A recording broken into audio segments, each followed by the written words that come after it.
Hello, everybody, and welcome to episode 33 of the Titanforge podcast. My name is Dratnos. Joining me is Tettles, as always. Hello, Dratnos. I hope you're doing well today.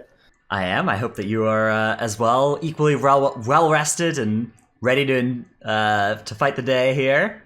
Been sunbathing in tropical adventures, and I'm had a great vacation. Honestly, is it sunbathing if you did it all night? Moonbathing? Moonbathing in islands? That's why they call him the Moonkin. Trell, how about you? How you been doing? I slept last night. I did not go do islands for 8 hours. I'm doing great. Wise. And then joining us this week we're going to talk about the heroic raid is special guest and friend of the show, Squishei. Hello. Hello. We're really calling him friend of the show. He's like acquaintance of the show. Yeah, our the Titanforge Wowhead correspondent slash double agent, Squishei. Slash trivia master slash yeah. slash Alex Trebek. Yeah. Keeper of TTV Tettles, yeah. Keeper of TTV Tettles. Yes. I also slept well last night, unlike somebody else, so I don't know what you guys are talking about. I felt like it was a great decision to, instead of sleeping, just grind 80 islands all night, and now about to literally just pass out as soon as the show. All right, we'll keep the show nice and long for you, just to prolong the misery. Great, thanks, yeah. How's the neck doing? 75, 76? It's like 74.8 or something like that. Okay. It's pretty thick though. Pretty thick neck, yeah. Not bad. Far ahead of any of mine. Because I have two characters at 73, but I'm not going too hard. I'm just clearing world quests.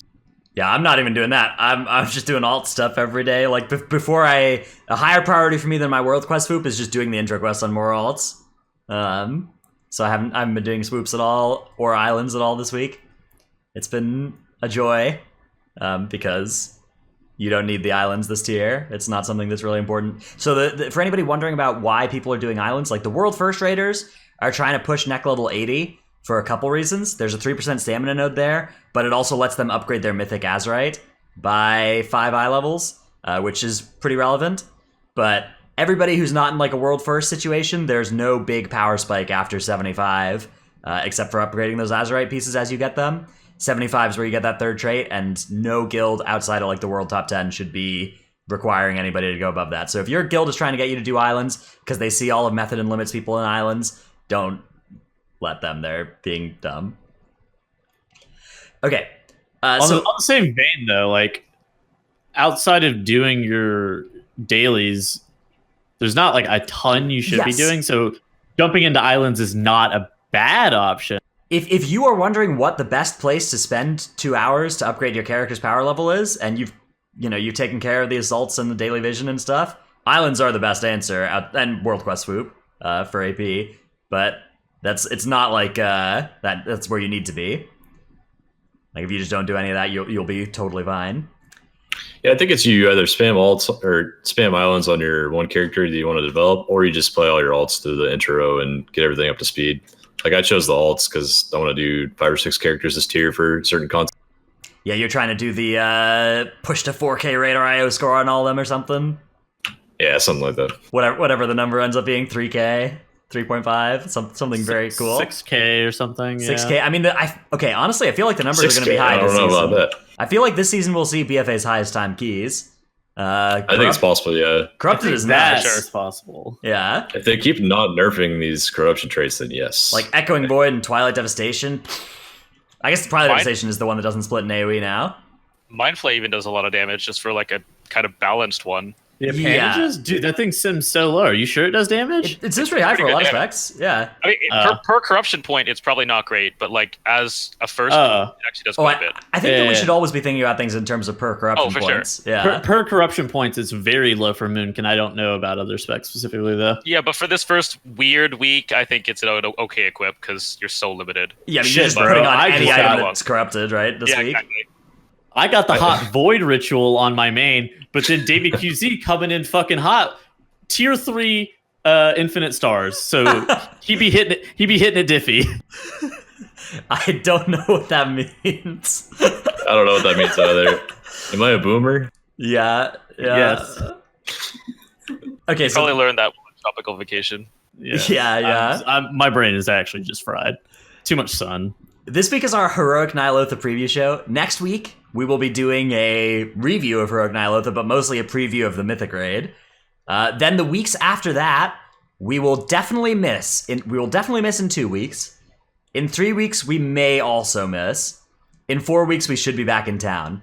And the reason why we will be missing in 2 and 3 weeks probably is that Tettles and I will be casting the Complexity Limit Race for World First event over at the GameStop Performance Center in Frisco, Texas.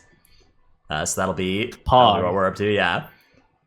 We may end up casting together as well, so we might do some impromptu Titanforge podcast in the Race for World First stream. You know, no promises. I'm gonna spring some surprises on Tettles if we ever get to cast together, but we'll see what exactly they are. Please do not get me fired. That is all I ask. I would prefer to have a long career in this, and I need to get paid. And getting fired because Dratnos is springing some weird shit on me is not what we're hoping for. I will not get you fired, but I can't promise that I won't put you in a situation where you might get yourself fired. That's all. You know, if I bait you and that it causes you to go on some rant about Starfall or whatever, and get you banned forever, then that's your fault. Speaking of Starfall, do you love how Infinite Stars has the same icon as Starfall? So like, shut up. That beautiful image of you in front of the Starfall icon has really aged very well. Honestly, I knew. That was a great decision for me to make that. It's fantastic. Mm-hmm. Incredible. All right, so we will be spending a couple minutes on each boss today, but first we have some 8.3 stuff to talk about as well. We've got just some general thoughts that we want to get through there. But even firster, we have our supporters on Patreon, patreon.com/Titanforge, to thank greatly. Those top supporters are Ahar of US Proudmore, Paul of US Proudmore, King of Skills, VTech XD, Rock, Zuko, Ja, Uncle Please Invite, Khalifa D Pog, Drunk Swede from Legion of Lemmings, Argent EU, Mrs. Settles, Actually Tootsie, Heltari, Ishio, Blue of Emerald Dream, Chromed, Seraphicus, Trekkie, The Marsh Hare, and Regulus. Thanks so much. Oh, where's the Dino Pillow? Yeah, where's He's Dino Pillow? Tettles now. Okay. Yeah, I've been ordering T-shirts for the Race to World First event, and I can confirm that dinosaurs are not absent from the lineup. By the way, I thought. Well, having known our dress code, Dratnos. What? It's casual. I'm sorry. Okay, continuing on. It said nerd shirts were okay. Dinosaurs are nerd shirts. What? All right. It's a cool shirt. Dinosaurs are cool, man. All right. I'm sure it'll be fun. let's move forward. So overall, how are you guys enjoying the patch? Squishei, how are you enjoying this patch so far? It's pretty exciting. I think Horrific Visions are absolutely fantastic. The intro quest on all my alts kind of sucks, but we're getting through it. Yeah, it's annoying this week, right? But it's one time. It's one time, and then it's done. Exactly. Yeah. Trell, how about you? You been feeling there's a good amount of content this patch, or not too much? Yeah, well, I feel like I'm limited at a certain point in the day when I get home. Like, I'm done with my dailies, and I'm like, oh, okay, there's nothing else to do, so I'll just play an alt. But Visions are super fun, and I have a lot of fun planning them out with my group, seeing how many possible things we could do before we run out of sanity. Just like Mythic Plus, if it was spammable in some way where you didn't get the corrupted mementos or rewards outside of the first one you did for the day or something, I think that'd be a lot of fun. I think it's a missed opportunity for them. Yeah, it bodes well for Torghast though, right? Next expansion, like if this is the same design philosophy they bring forward into Torghast, that's really hype, I think, because I think Horrific Visions are the best content they've come out with since the Mage Tower, which is the best thing they've come out with since Mythic Plus. It is far better than Withered Training, I will admit. Definitely. Yeah, I was worried it was gonna be like Withered too much. Withered Training sucked. Because that had no skill component to it. And to be fair, like a big part of the skill component is the resource and the time gating, like the time limit on you in this, which Torghast does not have, right? So that might be bad news for old Torghast. But I don't know. I will really be looking forward to like an infinitely something I can play 10 hours of that are like Horrific Visions rather than my court mandated 1 hour per day. Well, do you guys worry that the horrific visions are only cool for us because we're so low item level currently, and that they're just going to be pretty, just like you're just going to face roll straight through them once you actually get more item level? I think they scale with item level, so I disagree with that one. I don't think they scale with eye level. I think, but they do scale with masks and stuff. So I think They also there's scale like with spec, which They is scale with something. the It's like one character, the elites had 600k okay. health. The other character, they had like 800k health. They I do don't know exactly. scale by spec. Tanks have 15% less health than DPS. I haven't tested a healer because I feel like bringing a healer to a horrific vision isn't the best. But tanks do have less health. It's still best to run a horrific visions as a DPS, I think, because 15% less health isn't enough to overcome DPS's essences. And well, I have been playing a Brewmaster with a tier 3 Echoing Void roll, and it's been fairly good.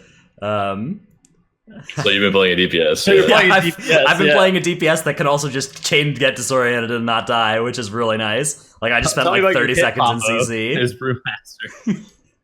Yeah, the healer thing is interesting though. Like I think they designed this poorly for healers. I think if you bring a healer at all, it's kind of like just makes the vision harder because the health goes up on all the mobs, but your damage does not go up as much because of the heal. And people don't really need a healer if you dodge the mechanics. So it's like, what are they supposed to do? I think they need to scale it a little differently for certain specs like that. I think the best current comp is a tank plus 2 DPS, or maybe just pure DPS, and that's it. Yeah, maybe like adding a healer to a group should not scale their health by much and should instead just scale all their damage upwards or something. That would be a cool thing for them to have done, but it doesn't look like it works that way. Yeah, I think a big part is they just all the mobs just scale sanity. If you get hit by stuff, you take sanity damage, not real damage. So there's really nothing for the healer to even do because they can't heal sanity. Right. They're just kind of sitting there being cheerleaders or just doing damage, but less than DPS. Although, again, all of this is only for like if you're trying to min-max, side areas. To get them, like to just get the cloak levels out of the content, you can do it as a solo healer, and it's totally fine. So, like you can go kill Thrall for your first 5 cape levels, and then you can definitely go do a corrupted area as long as you're playing a reasonable damage healer spec. You're playing as much of the damage that you can in your trinkets and your talent tree and everything. So like, I think it's good that all this min-maxing and like which spec is better and what group comp is better, all of it only really matters for these like little bonuses and getting to your socket slightly faster and getting that rank 4 essence, but not for the main cloak progression, which is really nice. Yeah, it just sucks because like people don't want to be behind their friends in content. Like healers are just naturally disadvantaged at the moment, so I do feel bad. Yeah, I don't know. I feel like if you're at the level where that comes into play, you can probably just group with people anyways. And I think a 5-person group with a healer is not at that much disadvantage compared to a 5-person group without. Yeah, and it's just fun with a group. Like you can coordinate a lot of stuff, have people go pull for you and click the objectives while you gather something, plan out like a really big pull that you wipe to. It's fun. Yeah, I've definitely been there. Speaking of which, have you guys failed any heroic visions yet? Tettles, have you failed any? Maybe. I definitely. Okay, so for a while I was just using my demon hunter to fucking troll on, and then yesterday I made a mistake and accidentally got perma in combat with this worm, and I didn't know where it was, and I was at 250 sanity trying to drop an orb, and I'm just like, I'm in combat. What am I in combat with? And so then I walk back into Garona's room, and there's this worm, and it's like forever away, and then I die, and I'm just like, this is so stupid. I've died on a DH with just that worm being alive before as well. It's just the worm, and I'm just like, this is so dumb. Although mine was, I tried to do the lost area on my second run, and I nearly had it, but that stupid worm kept me in combat for a little long. Squishy, I blame you for not letting me go Alliance. If I had Shadow Meld, this would have all been prevented. Unironically true. Like, Shadow Meld is really nice for not letting that happen to you. For sure. Yeah, for anyone that hasn't done their visions yet, you want to be out of combat as soon as possible after you kill the main dude in the pack so that you can use a sanity orb to get back up to full sanity, because you have to be out of combat to do that. Otherwise, you're probably going to bleed out and die. Yeah, knowing the like kill priority in each pack is really important. Trell, how have your visions was going? Do you scuffed any yet? I did on purpose on my Demon Hunter. I was testing a hard area on like the first run. That was not a good choice. Don't do that. Wow, I did that too. I also scuffed it on my. I was just like, man, Demon Hunter's got to be so OP for this. I'm gonna go big, and then I ended up not upgrading my stupid cloaks rank too. I did die on purpose, accident, by the though. way. I did. I was testing the limits on a big pull, but my warrior did fail on an accident in the Rexar area because I was fighting the guy that there's like the big elite in the middle of the Rexar area, and he knocks you back every now and then as the threat target, and it knocked me like through the split personality circle several times. So I lost sanity so fast. has 2 depleted because of that. Split personality, not just the Rexar area, also in the Valley of Wisdom, one of the mini bosses throws you, and that can also be a rough combo with split personality. Luckily, draining living action potions break that, so keeping those for those zones, big play. Sure. All right, let's talk also a little bit about the assaults and the rep. Squishy, Man, you're not gonna ask Squishy if he depleted any? I assume he's been just running it right down the mid, like and doing the side areas, but not doing anything too stupid, and he's gotten them all. No.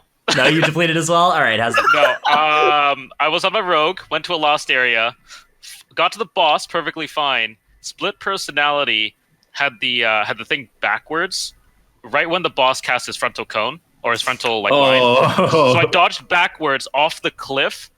And you know what's off that cliff is the double dominator pack. Right, that we always that pack we skip. Yeah.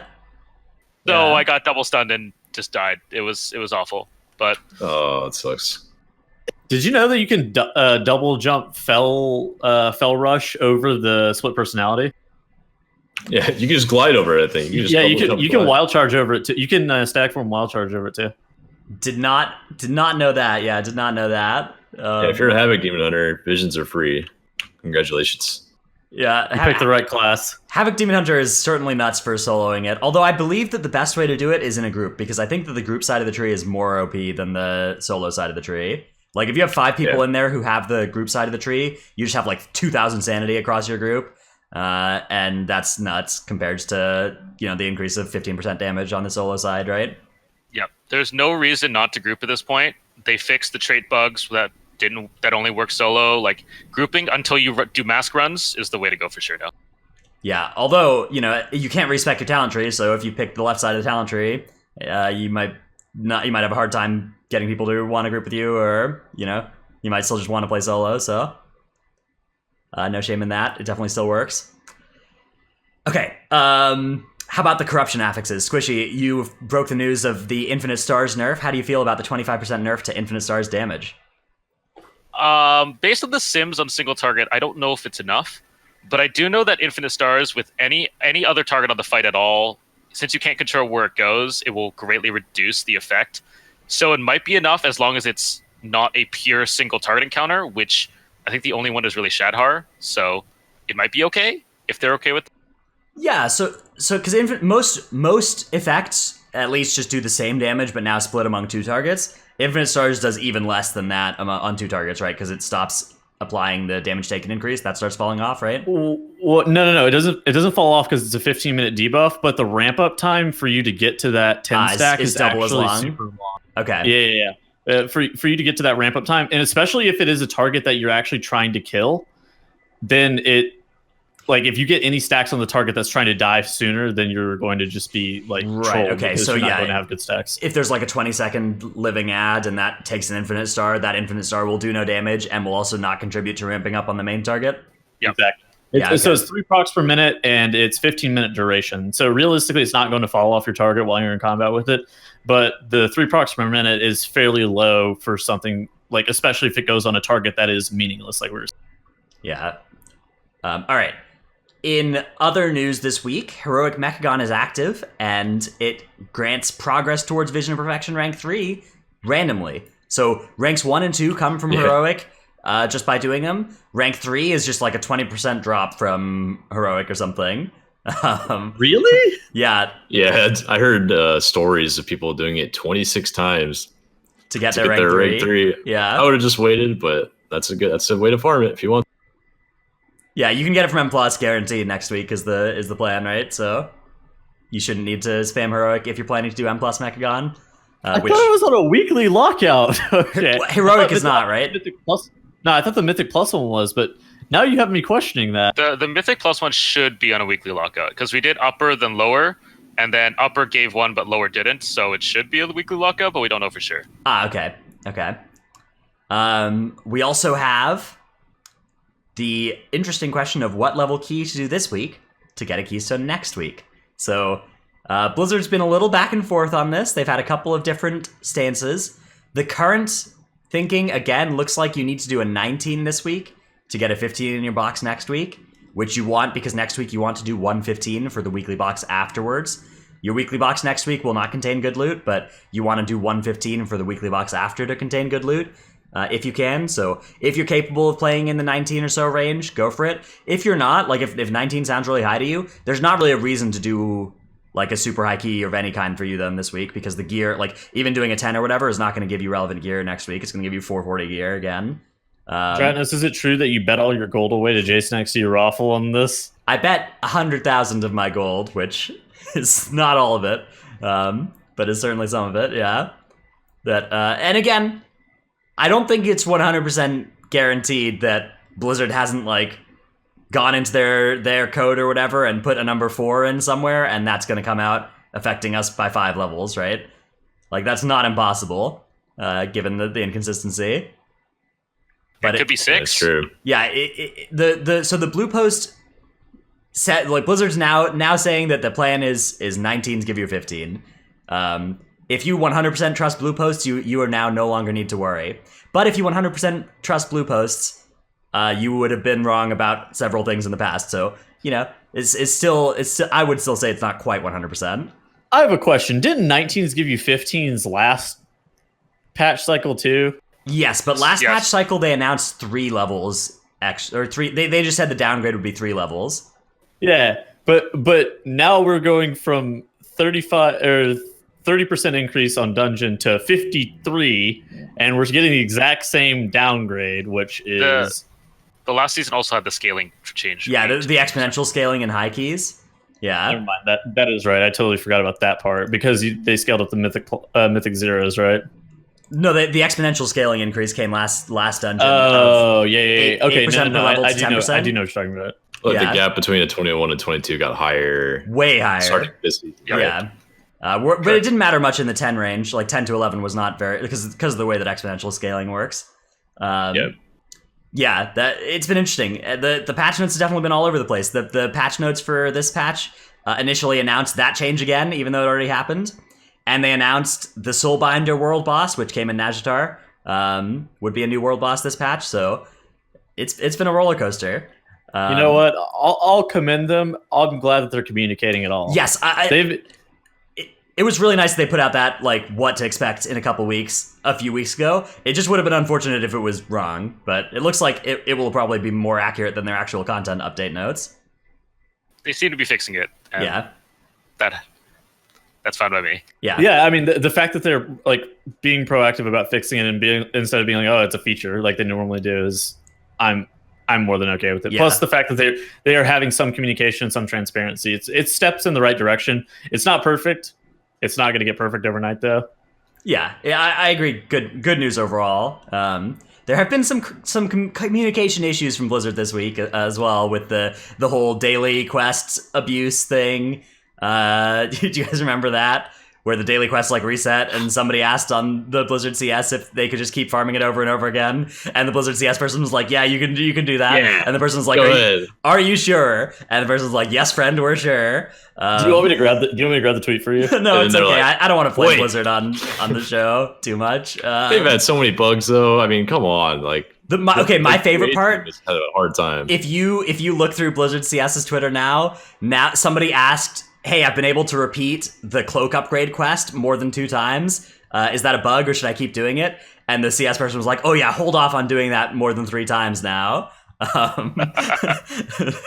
While we look into it, this is something we're investigating. They are learning. I mean, like, whatever. Hey, Tettles, can I do my daily quests twice per day? I mean, at least once do you per feel week. about That's that? intentional. Like at least I once don't per know, week. man. That's supposed to happen. Sure, friend. I don't Yeah. know what daily means. Yeah.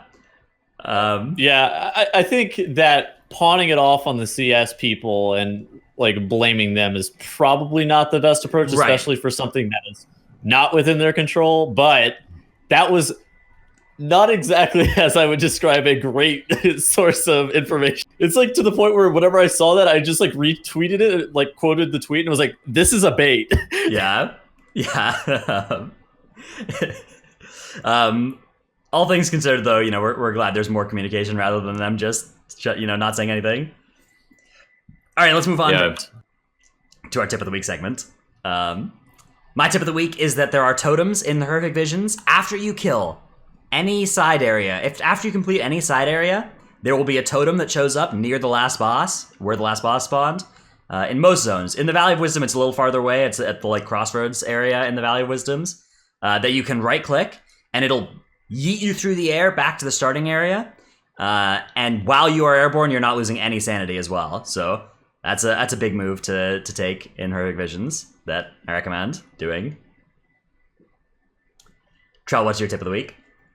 My tip of the week is on the same line of thought there. There are buffs around each area in the Horrific Visions. They're randomized to an extent. So when you enter a vision this week in Orgrimmar, there's a chance of a guy being in the blacksmith that you can kill for a 10% damage buff for an hour, which is pretty good. He's hard to kill though.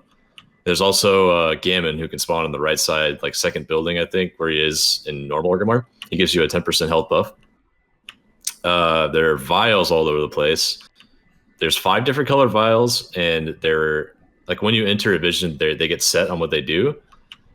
They can either give you a buff or they can make you drain sanity when you click on them. So you got to be careful. I think maybe it's worth it to click each colored vial once to see what they are, and then after that you can kind of seek out the others of that same color to get the same buff if they have the buff. But be careful. Yeah, don't do it when you're low on sanity, because one of the effects of the vials is just a instant sanity nuke on you. So be careful of that. Drop your orb first and then click on the vial if that's true. Yeah, and the buffs stack too. So if you get the fire buff correctly, it's a 5-minute breath of fire thing that happens around you every now and then. It does a lot of damage, so it's good. But if you find another red vial and it has that buff, then you get 20 minutes on the buff, and you don't ever get the negative effect from it falling off. So it's pretty. Yeah. If you find the negative sanity color, you can click on every other vial, since you just know that this is the only bad one. So if black is bad for your vision, just never click on black. You can click on every other one. Yeah, and again, the different colored vials change which effects they're associated with each time, so you can't just be oh, red is good. Red could be the bad one the next time you go. All right, Tettles. It's time for your clip of the week segment. This is from my Method video on the Method YouTube channel, ranking the tanks in Mythic Plus here. And I guess it's more of a screenshot of the week, but you can see here how I ranked tanks in Mythic Plus this time around, where I had Warrior at 20.5, DH and Paladin at 18, Monk at 17, DK at 16, and Druid at 15. What would you like to say about this ranking? I just want you to explain to me Bear Druid being so low. I watched the video, but I don't understand why it was so low. I'm a little higher on it. I think that the main reason might have been the runs that I did with you tanking on Bear Druid has have affected my opinion of this spec. I'm like an 11. But what is Guardian had 6 for survivability, so I'm a 9. Yeah. I have 0 for survivability. But since then I've certainly come up on Guardian. I would probably put Guardian at 17 if I was making this video today, and I made this one a couple of weeks ago now, so it's new information that I've picked up in the past 2 weeks has not yet been reflected in this ranking, but I didn't realize we made it 2 or 3 weeks. Yeah, I would say Guardian at or above DK levels would definitely be fair, but I think that most times somebody comes up with a ranking of specs, there will be specs where they're off by a point, 2 points, 3 points, a tier, maybe 2 tiers, those sorts of things. And I don't think those are major points of disagreement. I think if you if you agree with the general gist of this tier list, and you think that the one spec should be moved up by 3 points, I think that's more agreement than disagreement with the list overall. I agree with everything. I would only move everything around by 1 or 2 points for sure. I think everything's in the right order except Guardian Druid, like we said. I was just surprised to see it so low. I think it's a really good. Yeah, I was scared off by the tankiness on pull being such a problem. especially if there are big pulls that everybody's trying to set up. But I suppose in those pulls, committing something early is reasonable. I mean, it's the same as Prot Warrior on pull. Like honestly, well, Prot Warrior can run in there with Avatar, right, and be like the Avatar charge, clap, demo, Warrior is clap. definitely a lot stronger than Bear on pull. That's true. But Bear, like after 10 seconds, is about the same tankiness as Prot Warrior. That's where it just comes in slightly below Prot Warrior in survivability. Yeah, my. But that being said, like every pull is so wildly different. It's very hard to quantify tankiness at all in Mythic Plus, where there's not just like a consistent swinging mob. There's always a random number of mobs. There's always factors of like having to kite and what defenses you have, what healer you have, what DPS you have. Like assassination rogues using Iron Wire to reduce the damage of mobs on pull. There's always random things like that. So you're trying to tell me that Warcraft logs is what was it? It was like K something. EHRPS, effective healing required per second. Yeah. No. They had their own ranking for tankiness on raid bosses like a few tiers ago. Okay. It was like K something, and it was like it effectively like calculated how much healing you required, how much damage you mitigated, and shit. It was like the most ridiculous metric of all time. Insane. Yeah. Anyways, it's been a fun. We've all been kind of putting our dipping our toe in the tier list game, right? Charles been making them too. Yeah. 2020 is the year of the bear, though. You think it's the year of the rat? It's really the year of the bear. With Tettles, it could certainly be both. Yeah. Okay. Well, PvP maybe bear. Yeah. I think Bear also does really well versus is going to do really well at the start of the season with the whole armor nerfs and K value changes. Like I agree, Bear with Blood Frenzy is just going to stack up Iron First to where they were previously armor cap is now just more like an actual reduction in armor. So I think they'll do very well there. And also, they are notably one of the tanks that can active mitigation the Tank Buster Awakened mob. That's the strong thing about Bear, armor. Right? Like the Iron Fur works against that Awakened mob. And the many other tank specs do not, like Shield Block does not do anything against it, so Prot Warrior has a harder time there than Druid. If anybody's interested in Shield Righteous. Shield Righteous is good too. But yeah, I would say Stagger is the top tier thing for it, and Iron Fur I think is the second best thing for it. What does Blood DK have, Dratnos? Blood Shield, and then your group's battle reses, or Ankh Totems, or trees, or whatever, yeah. You can't battle res like that. You go into the other realm once you die. Yeah, Ankh Totem might be your best bet, or just kiting, I don't think they'd have Blood Shield. I think they'd be at half health from taking the one melee right before. That's true, yeah. Right, sorry, bone shields or whatever, the plus 400 armor or whatever from having a bone shield up, Oh, hell yeah. Yeah, Vamp Blood. But Vamp Blood, honestly, whenever it falls, it's like getting meleeed twice, so you probably shouldn't use Vamp Blood. It's not a very good defensive cooldown. Oh, man. All right. Use Vamp Blood. That's a good cooldown. Vamp Blood, I mean, okay, if you're playing with a priest, they can life grip you away. You can wear gear with speed on it, and that might allow you to run away fast enough as a Death Knight, but even then, it's still sketchy. You probably need like 20% speed on your gear. Yeah. Maybe you can find some weird way to just like if you can move to like that little ship on Freehold, you can keep the thing trying to chase you and not able to actually catch you by running around that little ship thing. That might be the play for DK or something. Yeah, if you have like a pillar, you can like get it to stop and start casting, and then give you some time to get away. So stuff like that is helpful. But there's no option sometimes. Like in King's Rest, what are you gonna do to line? It's just a tube. You're dead. Much like the rest of King's Rest, the answer is just you're gonna die. Like that's why we don't do that stupid keystone. Speaking of stupid keystones, 23 weekly no lever. You guys looking forward to like having a Twilight Devastation beam proc in Toldagor?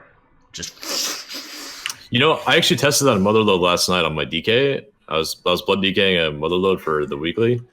And I have Devastation on that tune, and I aimed it directly at packs out of combat, and it did not pull them. Right. So I'm not sure if it's Toldagor, though, has verticality, and there are packs that are in combat with other enemies. So I worry about what will happen with those if you if you're just on the ground floor Toldagor, and your massive beam hits that pack two stories up that's fighting with itself.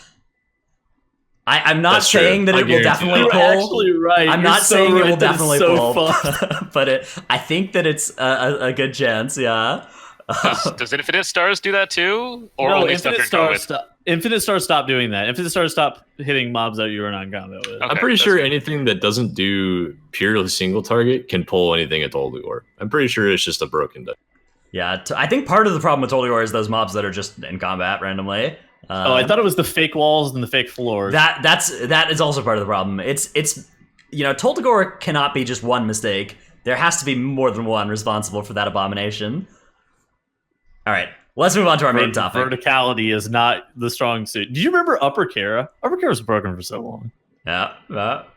I remember DCing every time I walked over that stupid chessboard. Like the little corners of the chessboard that you could run into. Oh, shit. Yeah. I do remember that. Yeah. I was more referring to Lower Kara with like, in like Moros's room where you had that ledge the balcony, that was over. Yeah, the balcony that was overhanging the thing, and anytime you dropped any ground effect ability, you just pull all the trash that was up above you on the balcony. Yeah. Game is sick, honestly. I was just foreshadowing for Toldugor, and Toldugor is just foreshadowing for Torghast, the Shadowlands thing. Forecast. Yes, Torghast. Choose any amount of floors, and they will all pull on your first ability cast. All the ones above you. The eternal Toldugor hell. All right, let's move on to our main topic, which is Ny'alotha Heroic preview. We'll also, this will mostly cover normal as well, but we will not be covering Mythic this week. Next week we'll be doing some Mythic preview stuff. This is just to prepare you, though, for Heroic Ny'alotha, which is a very good use of your time next week. If you're able to do it, it's 460 gear. That is a nice way to get started this patch, and it can corrupt. There are also some unique corruptions as well available from these bosses, like on weapons, that you can't get anywhere else. So those don't look better to be better than Infinite Stars, Echoing Void, those kinds of things right now, but some of them are pretty good. So let's take a look for now at the layout of the raid. So this is the order of the bosses in Ny'alotha. You start with Rathian, and then there's kind of a bunch of different branching paths. The big takeaways are that the wing end bosses are Vexiona, Raden, and Il'gynoth. And then Carapace of N'Zoth is the kind of like second to last boss that looks like it'll be really, really hard. And then N'Zoth, of course, is the end boss that looks like it'll be really, really, really hard. Squishy, you think Raden is like the one that you do right before Carapace, right?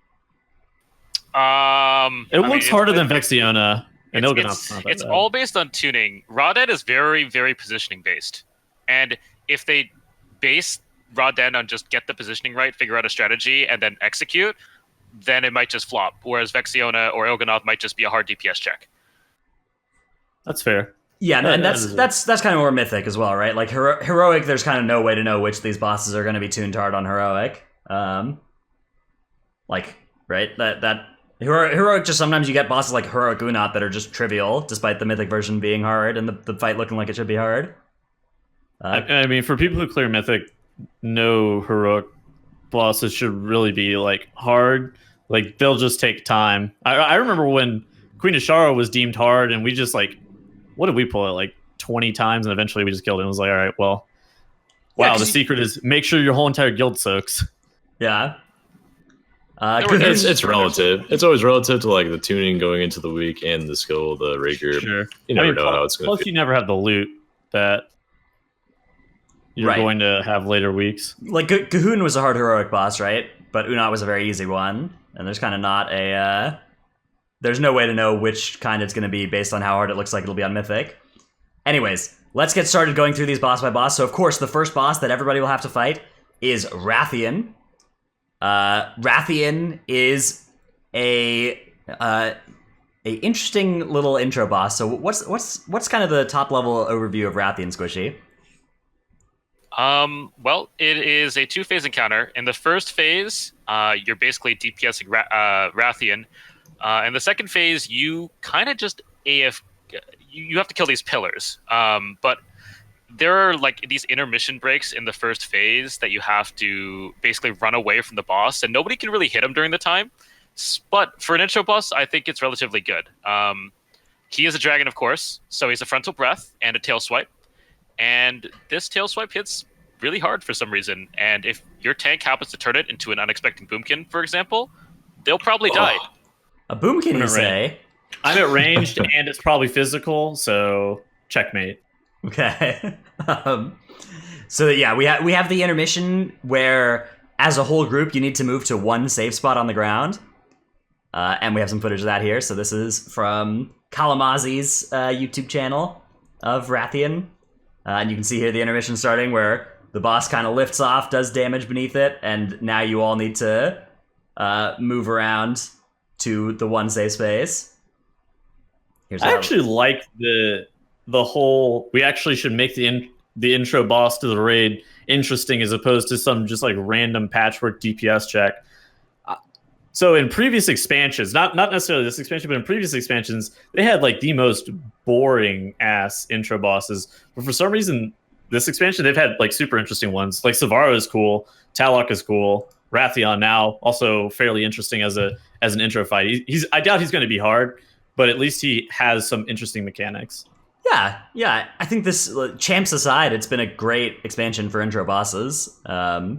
Especially if you count Restless Cabal, which I don't think you should. That doesn't really count. But Talok and, Savara, I think, was great. Champion of the Light. Yeah. Oh, Champion of the Light was Hellfire Assault levels of terrible, but it was less bad. Like, Hellfire Assault was actively painful to do, right? Champs of the Light, at least you just rolled through. Well, Hellfire Assault was only bad because you were time gated, not necessarily because of anything else. Well, Sting was only bad for that reason. Like, that was awful. This is a horrific part for an intro boss fight. Yeah. Yeah. At least champs you could just nuke through, and so it was never anything actively bad. I for one feel very immersed, having spent about 8 to 10 hours on my 6 alts with Rathian during the questline. Now I get to battle him. I get to see what his dragon form looks like and where his weaknesses are. So like try to hit him underneath his wings, when you're fighting him, stuff like that. So why are we fighting him? Like, there's not Mythic Plus this week. I've been really immersed. Do you guys want to be spoiled? Do you guys want to be spoiled on the lore? Yeah. All right, everybody in chat. Kettle's all about the lore, so cover your ears. Cover your ears in chat if you don't want to know why we're fighting Rathian. But it is because. All right, no. All right, we won't do it. I won't spoil it then. But I know why we were fighting Rathian. We're back. I won't say. Oh, are we done? Yeah. Sorry, I couldn't hear you. Okay. I missed it. It'll be you'll find out then. Just kill Rathian and you'll find out. Okay. One other thing about the Rathian fight that you should be aware of is that spikes are going to come out of the ground, as you can see here, and they will require you to DPS them. So, do DPS them. Okay. Next, yes. Here's what those crackling shards look like there from the breath ability. Oh, dude, those crackling shards are actually terrible for pretty much every DPS to be able to DPS. By the way. Why is that? That is a good point. Because they're spread. Well, not just that. On PTR testing, their hitbox was basically a point under them.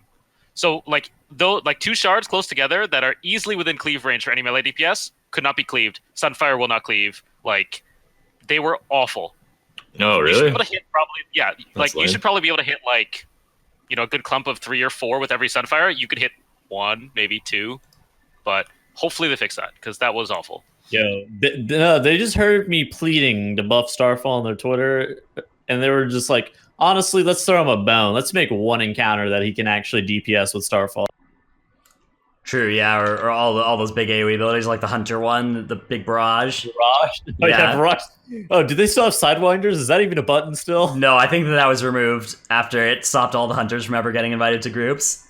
No, that was definitely a thing at the very end of Legion. I don't know if it got removed coming in. I don't know why it would even still be an ability. It probably got. I feel like it got removed coming into BFA. I don't think I've seen it.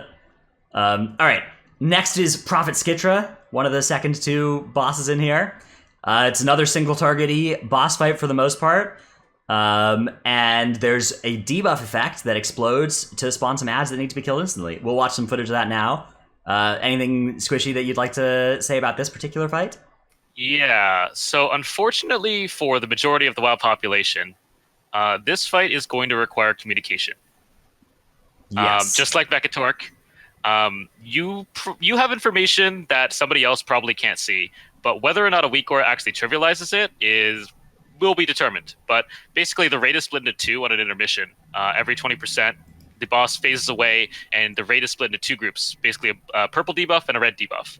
And you'll see 5 clones in each of those in each of those zones, and one of those clones is shared between both the red debuffs and the purple debuffs. And you have to communicate between the two debuffs which one is the same and in the same position and kill that one. So you're gonna have to talk. I think both tanks always have the opposite debuffs. So like one tank can mark all 4 things or all 5 things that they see, and then the other tank can just tell them which one is the one that's also on their same mark. I think that's the play without a weak aura. Yeah, definitely. Absolutely. Yeah. I would assume that there probably will be a weak aura that trivializes it because you can target all of the ads individually. I would assume that there will be some elaborate ass weak aura that will be able to tell you which is which. I've definitely heard of them. There have been some in testing based on some crazy stuff, similar to the way Neltharian's Lair automarker worked. But there's all other things like the total. Yes. Oh, the second boss of Nelth's Lair. Yes, if you know how that works, you know how the one I've heard about is working. But there's some other stuff like the debuffs on the real target is shared. So you can have like your Boomkin in one realm, like Moonfire, all of them in his realm, and whichever one actually has the Moonfire in the other realm, that's the real one. Yeah, that was what I was thinking. So it's by mob ID. Like the mobs will all have unique ID codes, and that's basically what it is then, right? Yeah, I assume they're gonna fix that, but they've changed stuff recently. Like you used to be able to put a skull, I think, on one of them, and the skull would appear on the other zone, but that no longer works. You can't mark them anymore. Only debuffs appear to share. I think the way that I would start with this is have like assign one of the 2 debuffs to cast dots, and the other debuff does not cast dots and just looks for one of their targets to have dots on it, and then you just start hitting that one. You just call that out and kill that. I think that might be the fastest way to identify which one is which. Probably. I still think the easiest way or tanks is probably just have your tank. Yeah, tank just marks all 5, and then you just call the other marker. Like if you can mark them, that's a good strategy. But you were saying that you couldn't skull mark and see it on both sides anymore, right? So, no, you just put the raid mark on the ground. Oh, like raid marking the ground where they are? Yeah, okay. Right. Yeah. You raid mark the ground on all of them because raid markers are like the world markers are shared between all of them. I don't think the debuff thing will work because it's not going to be consistent amongst like the DPS and the healers who's going down with what tank. So you won't be able to communicate effectively. You just say like, okay, red should be applying debuff. You just say red group always applies all their debuffs, and the other group never casts any spells, and then they just look for one of them to have debuffs on it, right? And one of them will get debuffs. Maybe on I'm mega stupid, but I feel like you're overcomplicating it. Maybe it's just a question of what gets it solved fastest, right? Sure. I think the world marker thing is by far the easiest, though. It's the least complicated. Yeah. At the end of the day, on heroic, there's no way you need this to be like 4 seconds instead of 5 or whatever to solve. Very cool mechanic, though. Very cool mechanic here. Hopefully, it does not get trivialized by a weak aura, but if it does, then okay. Maut is our next boss that we would like to quickly cover, and we'll spend 3 to 5 minutes on most of these bosses, and a little bit more on the more interesting ones. Maut, the big thing about this is just an ad, right, Squishei? Maut is difficult. There's been many strategies. There's an ad, and this ad has to be tanked away from the boss. And if the ad gets too close to the boss, it'll give it mana. And when the boss reaches 100% mana, he phases and puts up a giant shield. And basically, if you want to prolong the phase, you want to keep the ad away from the boss. But on testing, you could just let it didn't really matter. So whether or not you actually have to deal with this ad in the actual phase and on live servers when tuning is done is to be determined. But I think the intent is that you're supposed to tank the ad away from the boss, and you can basically kill it out there. Okay. So, and yeah, basically whenever the boss hits 100 mana, then he gets like a huge shield that you have to burn through, similar to like a Lady Ashvane style shield, is basically like the core of how the fight works. But what you're saying is that they just tank the ad on the boss and they just don't give a shit? Yeah, so it splits the difference in the mana between the boss and the ad, right? I think that's how that works. And like the mana on the ad is correlated to like his shield, like is basically his health, right? Yeah. So if the ad has a mana bar as well, Maut has a mana bar. When the ad gets too close to Maut, it gives only a portion of the mana bar. But while the ad is alive, it gives full mana and cast that. But you can prevent it by like using this other mechanic that we haven't really mentioned. But people found that it just didn't matter. You could just yeet the ad and the boss and let him take 20% mana. And just say, okay, you just blast the boss because on heroic, splitting at least, the damage right? on the ad is just not worth. Well, it's the issue that splitting the damage on the ad versus just like full pounding the boss is not worth relative to like the health pool versus the mana gain, right?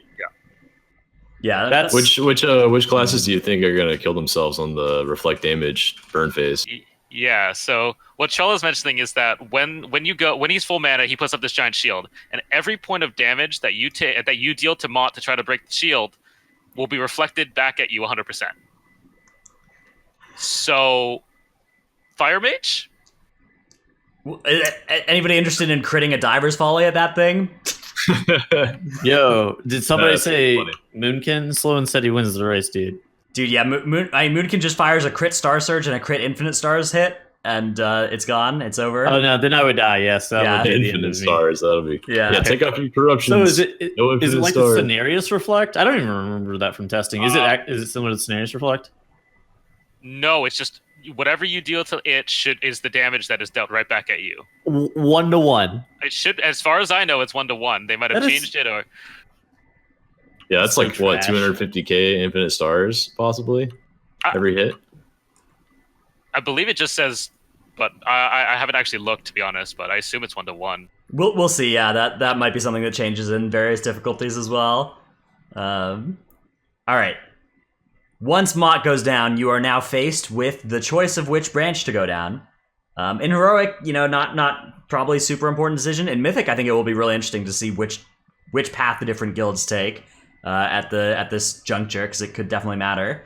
But the boss we're going to talk about next is Hive Mind. We'll talk about all these kind of earlier bosses before we get to the wing tier bosses or wing end bosses. But Hive Mind is the boss that you kill if you're on the way to Raden. And this boss has some fun potential issues with it, right? Some things that we're not sure we like about this one. Which one? Hive Mind? Hive is Mind? that? Yeah. So basically, the issue with Hive Mind is like the same issue. Like, is all ad fights is that they're just boring as shit. Like, so either the ads are overtuned to the point where you only bring like insane AOE classes, or you're like only bringing demon hunters and outlaw rogues, and you're actually just trying to Mythic plus parse the whole entire dungeon, or the boss. That's for Mythic, right? Yeah. For Heroic, it should just go down, right? Like. Well, I mean, that's the issue of the fight. The fight cannot be fun by design. Right, yeah, because an ad fight in a raid encounter just can't. Well, it doesn't bring anything else except for lots of ads. Yeah. Well, I mean, I guess this is why the fight's not fun. Like, Carapace of N'Zoth has a bunch of ads that you have to kill, but it's like fun in a completely different way because you're actually doing stuff. Hive Mind is actually you're just burning AOE, Well, and then there's like two main bosses. Do you like this more or less than the Gauntlet boss from Antorus? What was that called? Eonar? Oh, No. The Eonar, right? ANR. Yeah. On the platforms. I like this more than Eonar. Eonar was really bad though. I liked Eonar as a progression fight. When it's like figuring out the rotation, like coordinating two groups to like defend this thing from different like lanes and stuff. I thought that was cool. But once you got to Prague and you're sitting there like, well, in 20 seconds there's gonna be an ad, coming out with all set timer bosses. It just kind of sucks. But Yeah, they nerfed the shit out of this boss on the PTR, right? they did, yeah. Yeah. Which, On Mythic, credit where it's due, Blizzard has been nerfing the unfun bosses, right? Like Blackwater Behemoth and this one. Like, if they just take the most hated boss each tier and make it not something that you have to spend much time on, fine by me. shout out Blackwater Behemoth. Yeah. You remember whenever they did the first round of testing and the fight was hard, and then people were like, "This is the absolute worst fight in the history of man," and then they just nerfed it to be like a 3-pull boss, and everybody's like, "All right, well, never mind, this is okay." Yeah. As bad as this fight kind of is, it's not like usual to have a fight where you kind of need burst AoE. There's a phase where all these little like scarabs, like when they're below 20% health, they'll regenerate like 5% health per second. So you need to like burst them down super quickly. But there's also like single target in these large darters that kind of fly around that need to be single targeted down because they have more health. So it kind of has both add and single target damage in some sort of balance. And Those I little guess that's okay. scarabs, they're the ones that fixate on players, right? Yeah. So that's where like the Mass Grip Vortex utility is going to come in handy, I think, is when all the scarabs come out. Certainly might be the Blood Death Knight fight for Mythic, yeah. Hold on, you just stand inside the ring of peace. Or that. Or that, yeah. Any like grouping utility like that. All right, next boss up is Xanesh, the soccer boss. This one is soccer boss. So EU advantage for the world first race. Football boss. Yeah, football boss, I guess. And we have a little clip here from Automatic Jack's stream of how the soccer phase works here, where you just kind of move the ball to the goal. This boss is actually sick, but this is like the only real mechanic on the fight for heroic and normal is just kicking the ball into the goal. Beyond that, I think you just like dodge in like the upstairs realm, and you don't really do anything else. Because like in Mythic, there's like an ad that'll spawn, and it's a little bit more complicated. But in heroic, you actually just do nothing, and then you're like, all right, healer 1 and healer 2, go downstairs and kick the ball because we want all the DPS upstairs. Yeah. This is the tutorial for the Mythic version, I think. Get used to kicking the ball, rotate people through so they're used to it. You get one mistake on heroic difficulty. Like if the ball hits a pillar or the wall or a Shara, you get one mistake. Otherwise, the second mistake will kill you. On Mythic, you don't get that mistake. So we call those, in soccer, we call those the posts. If you hit the post, then it's a corner kick. Yeah, we call it an own goal if you hit if you hit a Jara. That's a bad thing to have happen in soccer. I'm kind of scared of this boss as a tank because I saw that the tank hit mechanic knocks you back pretty good ways, and there's lots of things you're gonna have to be aware of that's behind you. Like you can't get hit into the ball, you can't get hit off the platform, you can't get hit into a Shara, I assume, and the obelisks or whatever. I don't know the penalties for the other objects there, but you have to be really self-aware as a tank, I think. The other objects don't do much. They're damage. So you can get knocked in them, just don't get knocked off the edge. You'll get laughed at probably. Yep. All right, up next we have Shad'har. So this is one of 2 bosses on the way to our old friend Il'gynoth. Shad'har is described here as Gwarm meets Varimathras. So Tettles, can you explain what Gwarm meets Varimathras is? Do you think that's an appropriate assessment? I feel like that's really appropriate. So Shad'har is a dog, and basically how Gwarm worked is he had 3 different colors, and you would have to like go and soak those specific colors, and it would just be like different phases. And then Varimathras had boss like percentage health phases, or actually no, I guess Varimathras is global timer, not even like percentage health. So Varimathras actually, but Shad'har has percentage health phases, where the first one is like the fire phase for Shad'har, and whenever you're in the fire phase, there's like these fire plumes that explode from the ground. It's like not that big of a deal. And then the void phase, there's this blob that'll be summoned, and you want to take like the blob will fixate on. I think there's only one blob that spawns at a time, but you want to take it out towards the edge of the room because it'll explode doing raid-wide damage. And then the toxic one is Shad'har, and the whole entire time, the boss is doing frontals, but the frontals aren't really doing anything. You just kind of dodge them. And then the toxic one, the boss's frontal is empowered and it is leaving green shit on the ground. So you just like move around the boss in like a clockwise rotation. Yeah, so I guess fire, void, and toxic is very Gwarm for a boss. Yeah, I like it. Gwarm meets Varimathras. I was thinking Cormrock, if you remember who that is, but from Hellfire Citadel, yeah. Also, they do kind of keep going back to these. I guess it's because these are 3 very differently colored types of damage. Yeah. But Shad'har, I mean, Infinite Stars boss, no ads. I actually kind of like this boss. It's a better take on the Fed Devourer Gwarm fights.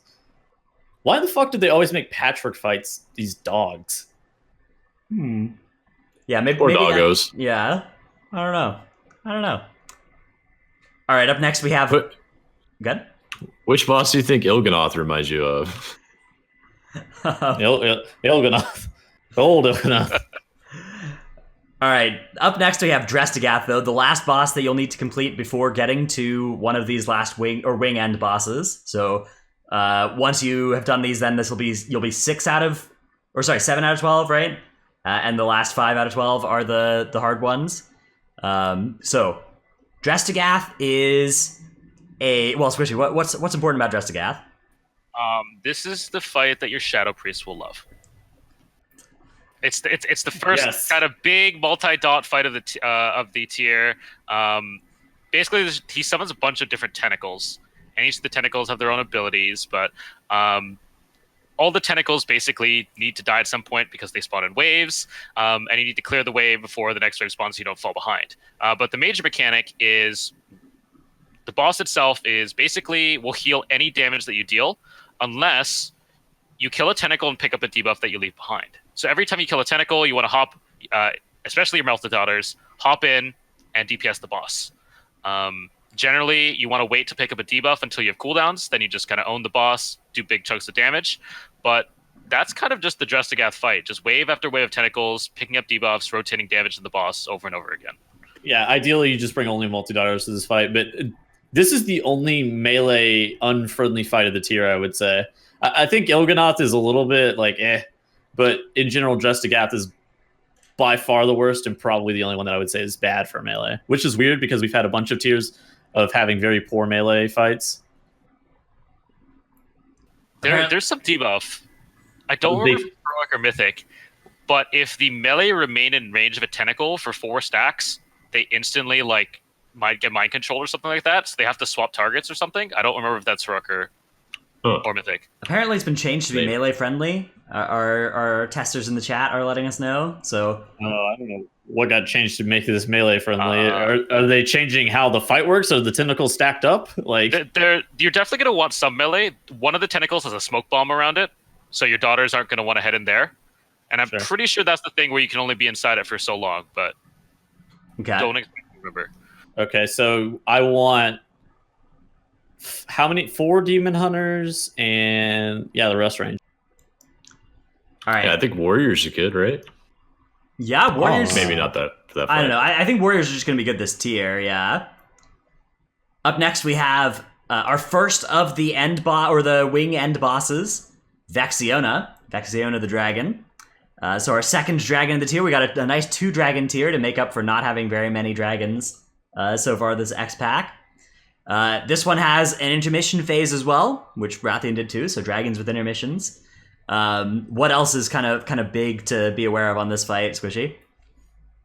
Well, just you talked about the intermission. The intermission is basically an air phase. You can still hit her, so Rage can still hit her while she flies over, but she has 3 lanes, and she'll fly down one of them at a time. Very similar to Halls of Valor. So you kind of want to watch out for those 3 lanes. Make sure that you're not in the way. She just deep breaths across the arena, and you just have to dodge out of the way. But her main phase, phase 1, starting at 100% to about 30%, she'll summon a bunch of adds. And that means you get to do a lot of cleave damage, and that's pretty awesome unless you're a Boomkin. This is definitely a melee fight. Actually, this is definitely one of the better melee fights of the tier, just because of how easy it is for you to cleave. This is the rogue, the warrior, the demon hunter, the retribution paladin. If you're bringing any of those kind of style fight, the Death Knight, perhaps, yeah. The fire mage fight, yeah, definitely the fire mage fight. Hit them with the fat ignite, and then they just kind of die. Yeah, this is a cool tank looking fight too. I think not only the debuff that goes on the tank is like a dispel constantly type thing while you're getting breathed on. You get a bunch of debuffs every second, and then also you get to use a meme beam on the ads afterwards and blow them up as a tank, which can be exciting. Yep. This is definitely one of the more interesting tank fights. What Trell was saying is one of the big void ads. It'll cast a huge laser beam at you, and it does a crap ton of damage, but it also friendly fires the mobs.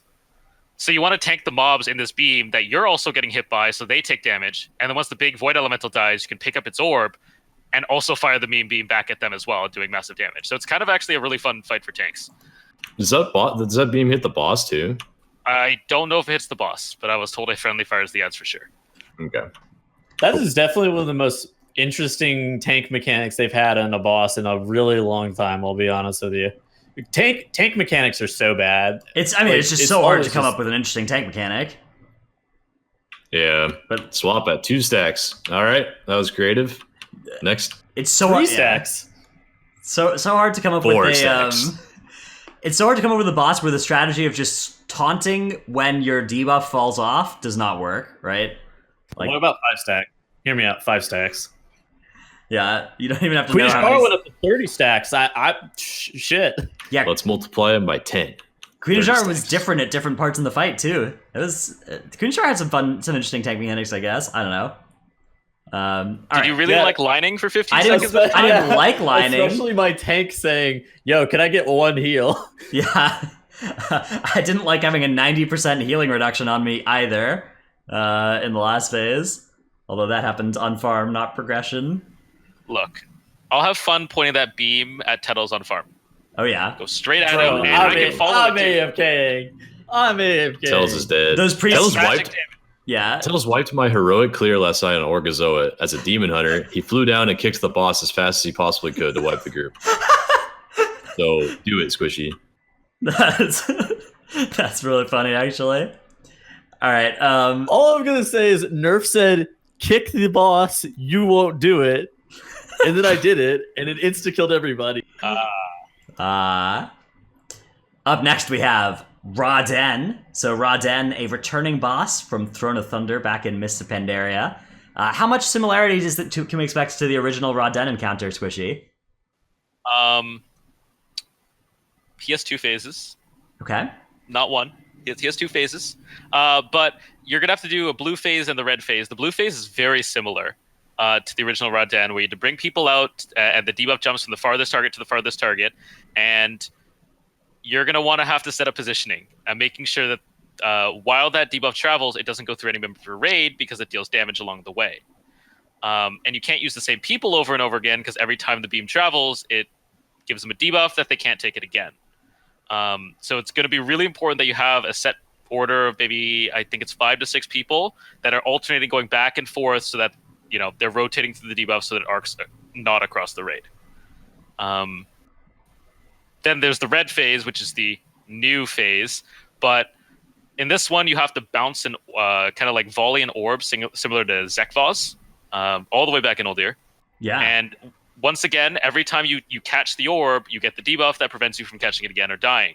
So you also need to have an order for this, and you want to bounce the orb around 5 to 6 times in some kind of order, and basically just rotating through these 2 phases. So a lot of positioning stuff on this fight. Yeah. When is he phase into phase 2? It's like 45. It's like 45%, 40%, something like that. Right? Something like that. It's going to be very, very. I think this might be a very difficult fight for her heroic, especially Pugs. And then we have Vita and Void ads. What's the deal with these, Tettles? Oh, those are in phase 1. So basically, there will be these 2 balls that spawn, and they're like tethered to Raden, and you have to kill one of the balls to make sure that both of them don't hit the boss. And then basically, once you kill one, then like say you kill the Void ball, then the Vita ball hits the boss, then it spawns a Vita ad, and that will do a chain lightning effect, which is what Squishy was talking about. That's basically how it works out. So you're going to want Destro locks and shit like that, Shadow Priests, to be instantly targeting the orbs and nuking them down. I feel like you're going to want like a calculated amount of damage to them because you don't want to really overkill them. So you don't want any inefficient cleave, but melee can't really detarget the boss in the first phase. Like melee are super, I wouldn't say super good, but melee are relatively good in the second phase, especially on Mythic, I think. But in the first phase, they're not super hot. You think it's going to be a strat where you like pull the boss over to the orb that you want to kill and then like kite the boss with the orb to like have super efficient cleave while you do? The orb moves really quick, but the orb does move really quick. I think the orb moves like really fast, but maybe I'm just out of it. Well, I know you can move the boss like while that's happening, so maybe just as an emergency use. You can definitely emergency, yeah, for sure. And you need to kill the orbs and like you need to alternate between the 2, or else they get more powerful, right? The one that hit last time. So it empowers if you don't alternate, but that might still be what is a like strat, the meta right? strategy? I think the meta strategy is like you kill. Is it 2 void and then you kill one? You can do that anymore. I'm pretty sure he gets a massive damage buff or massive haste buff or something crazy that you just want to alternate the entire time. Many moons ago, there was some strategy where you were killing like 2 voids and then one Vita. Okay. Yeah, but I do want to point out that again, kind of a unique tank debuff in the second phase. When the thing applies to you, it's a cast time. When it applies to the tank, it snapshots the tank's health and deals half of that amount of damage every second for like 10 seconds or something. So if you're full health when that debuff is cast, you're taking 50% of your health every second for a couple seconds, and that's really, really bad. So what you're going to want to do is coordinate with your healers so that your health drops really low right as the debuff goes off, and then top yourself right as the debuff hits. And that's going to be really, really tough to do in practice, I think. Is that the Blood Death Knight special right there? Yeah, Blood Death Knight just do this by accident. Get clapped Hit for all of your health and then heal it back up. True. I think it might be pretty easy as a brewmaster. I don't know. It's hard to tell. Like, how much passive healing are you going to absorb at the time, and what's going to be going on? We'll see. Yeah, that debuff is really, really interesting, though, and I think it's going to be very difficult on Mythic, especially with tons of damage going out and all this other stuff. How are you feeling about the tank mechanics in this instance so far, Squishei? These two are okay. Everything else isn't great, but okay. Well, everything else is BFA. Pretty much, yeah. But I think it's really hard to do good tank mechanics, but this is definitely one that's a little better. There's at least some thought that goes into it. Yeah, that's good. All right, up next we have Il'gynoth, who is somewhat similar to Emerald Nightmare Il'gynoth, another returning boss fight here, which makes sense because when you killed Il'gynoth in Emerald Nightmare, he said, "N'Zoth, I journey to Ny'alotha." So here we are in Ny'alotha, and there's Il'gynoth. It would be weird for him to not be here, but He like grew arms and got armor and stuff. yeah. Do So you think he like underwent training and worked out in Ny'alotha? in Emerald Nightmare, it was a tree, and now it's this demon winged thing, void thing. So I don't know what's going on with Il'gynoth. Yeah. Tettles, can you please explain the lore of what happened to Il'gynoth, please? Hold on, you need to give me more seconds. To He's think. been up for My so long. hamster wheel is turning. Give me a second. Yeah. Okay, so Il'gynoth, whenever you went inside and you were killing his heart, that wasn't actually his heart. It was a fake heart. It was a silent H. Okay. It was an art. It was his art. An Yeah, it was his Okay. art. All right. And so then once you killed his art, he was like, "I will journey to Ny'alotha because I've bamboozled the shit out of them." And so then he left. And that was fake Il'gynoth. All right. This is Il'gynoth's brother, Mil'gynoth. My goodness. Okay, So, I'm with you. Yeah, keep going. yeah. So now we're here in Ny'alotha and we're fighting the real Il'gynoth, not his brother Mil'gynoth. Got it. And his art. That makes sense. All right. So what is somebody other than Tettles? Please tell me what is the actual boss mechanics for Il'gynoth? Bro, I know the actual boss again. What the hell? I don't. supposed to be like I the don't think you have any mechanics are- credibility right now. I think if you were like, "Oh yeah, this is an AoE fight," everybody would just bring single target now after they heard This that. is not an AoE fight. Please do not AoE on this fight. Yeah, it's just like the original Il'gynoth, right? Where you just do controlled damage for a while, and then the organ opens up, and everyone bursts the specific organ, like the Yeah, heart. it's a very unique fight because you're killing Il'gynoth, then you're killing one of his hearts, then you're killing Il'gynoth again, then you're killing another one of his hearts, then you're killing Il'gynoth again, then you're killing his third heart. Sorry, art. I'm very sorry. Then you're killing Il'gynoth for the fourth time, and he finally dies because he's no more arts. No. He doesn't have any arts. We already killed his art. We're killing different art. We're killing his hearts now. I'm just confused now. It just says organ of corruption. Yeah, I think that it's entirely open to interpretation. Yeah. So we killed his art. So now we're killing his kidneys. liver. Yeah, his liver.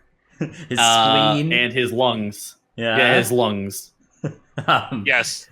Yeah, in Emerald Nightmare, we just killed his appendix, and it turns out you don't even need that, so that was why he was fine. Yeah, that's good. we removed his appendix. It was gone. Yeah. We're making progress on our lore here. Okay, hold on. So I've progressed on my lore. So it wasn't really his heart, it was his appendix. He was suffering from really, really bad appendicitis, and we did him a solid. And then once we removed his appendix, he was like, "Later, guys, I got to get out of here. They required me back at Ny'alotha." So once we removed his appendix, we were like, holy shit, he needs a full surgery. So we chased him down to Ny'alotha, and now we have to remove his liver, his kidneys, and his lungs. And then once we remove all of them, then he will die. From chat, we have "just kill his brain" as a comment. It sounds like Tettles is certainly attempting to do that, yes, to all of us. Okay, yeah, so control damage to ads, high burst damage on the organs, and that's all there's to this one, similar to Il'gynoth in terms of what's required. So, high burst single target, super, super valuable here. This is like your Fire Mage dream fight. Don't bring your I can't stop DPSing, I'm in void form, Shadow Priests, and shit like that, because they're going to pat on the ads and wipe you. All right, this brings us now. I just want to mention one more thing about this fight. The heroic mechanic is a mind control, and the way this works is instead of them, doing the normal cast, they have to interrupt us, a change or something like that. This time they just try to lob themselves at you. They run directly at you, and if they happen to hit your character, you then become mind controlled as well, and then you'll run at somebody else, and it's going to keep going until you either DPS every single person at a 30%. Or everybody's mind controlled because they just yeeted themselves at the entire raid. Can you use the mass rooted perma still, or is that not a thing anymore? I have no idea. Wait, the ads or the mind control? And mind control people. The blobs. Oh, blobs. No, Okay. the blobs, not the mind control. I think you can still master it though. Interesting. I see. But I think they broke it on Mythic with a new ad that they've added. Okay. Yeah. Okay. What about the mind control players? Can you crowd control them? I saw them get stunned. Yeah. Yeah. Okay. I think it for sure gets stunned. Do you know if they use abilities like the? No, they like just Dress walk Boss? at you, right? As far as I know, they just try to run into you like zombies. Okay. I must say, letting your group mates get mind control just so you can see them does not seem like a strategy, Dratnos. But I didn't prefer that strategy. I'm just wondering if one's running at you, can I bring a piece of it away or whatever, or do I need to run myself? Yeah, I don't know what's gonna happen with melee on that. It might be risky depending on the hitbox to even hit another person, or else you risk getting mind controlled as well. But we'll have to see because that ability is going to be probably the cause of some wipes. Well, you're gonna want a good balance of DPSing down the main boss versus actually slowly killing the ads. Yep. So it's Or if you could engineering a belt knock them through the raid and take out four or five people. Dude, yeah, could you imagine just shining forcing them right through the entire raid? You just line them up like bowling and get a strike. Okay, Yeah. Okay. So I've been practicing my trash mechanics, and I've been calling out all the mechanics on trash, all of Azshara's Eternal Palace. I think our guild is prepared for this, Squishy. We're going to chain Ursul's Vortex into Thunderstorm, into Double Typhoon, into Ring of Peace, and we're just going to launch the mob across the map. Okay. Okay. I think our guild's good. Yeah. I'll drop something on the forums for us. Okay. Yeah. Okay. But I think that mechanic is going to cause a lot of yelling. A lot of yelling. Especially when it came to the raid. Yeah. All right. Yeah, that'll be good. The penultimate boss of the raid tier is Carapace of N'Zoth, and this one looks like it will be challenging on Mythic. Looks like it might be a serious wall on that difficulty. On Heroic, of course, tuning remains to be seen, but it seems like that is also a possibility there. What is the importance of Carapace? What's important on Carapace of N'Zoth, Squishy? Sanity. Well, yeah. So just like for revisions, sanity is back. And does your cloak affect your sanity loss on this fight too? It didn't on PTR. The wording has been removed, so I don't think so. Okay. But who knows?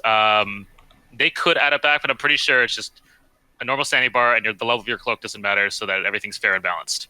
That would be odd, scaling up on a boss not only by gear but by your sanity resistance each week. I always like the soft nerfs by stuff like that. It always makes the nerfs to the content feel a little bit better. You remember the Archive of the Titans, how you were every single week you were getting that new buff. Oh yeah, from yeah. Archive from That's back true. in old year.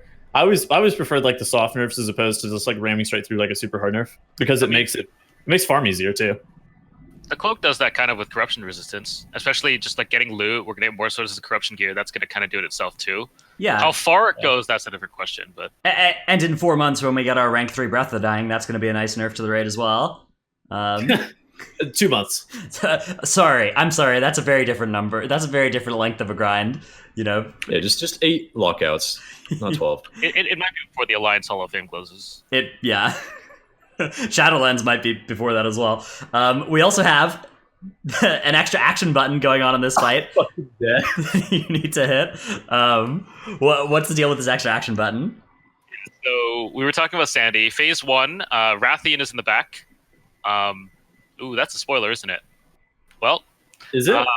He stands in the back of the room. I don't know. I don't understand how it's a spoiler.